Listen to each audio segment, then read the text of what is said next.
Hello అండి, welcome to my channel Usha diaries.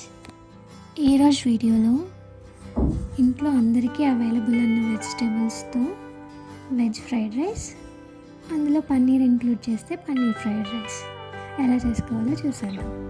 ఈజీగా, సింపుల్గా, డీటెయిల్గా చెప్తాను, చూసేయండి. ముందుగా మీకు అవైలబుల్లో ఉన్న అన్ని వెజిటేబుల్స్ ఇలా కట్ చేసి తీసుకోండి.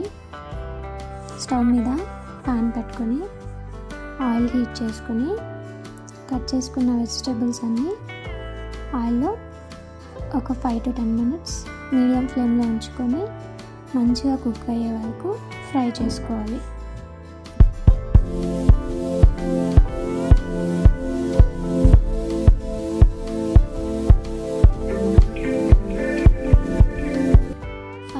వెజిటేబుల్స్ అన్నీ కుక్ అయిన తర్వాత సాల్ట్ యాడ్ చేసుకొని ఇంకొక 5 minutes ఫ్రై చేసుకోండి.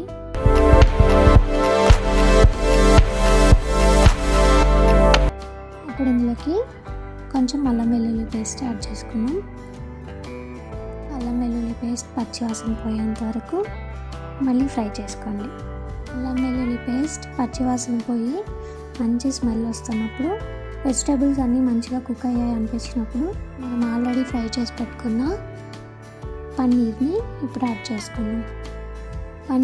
పన్నీర్ వేసిన తర్వాత ఎక్కువ ఏమీ ఫ్రై చేయాల్సిన అవసరం లేదు, ఎందుకంటే మనం స్టార్టింగే పన్నీర్ని ఫ్రై చేసి ఉంచుకున్నాం కాబట్టి. ఒక 2 minutes ఫ్రై అయిన తర్వాత అందులోకి ఇప్పుడు నేను 2 cups రైస్ యాడ్ చేసుకుంటున్నాను. రైస్ కలర్ఫుల్గా కావాలి అంటే కాశ్మీరీ చిల్లీ పౌడర్ యాడ్ చేసుకోండి.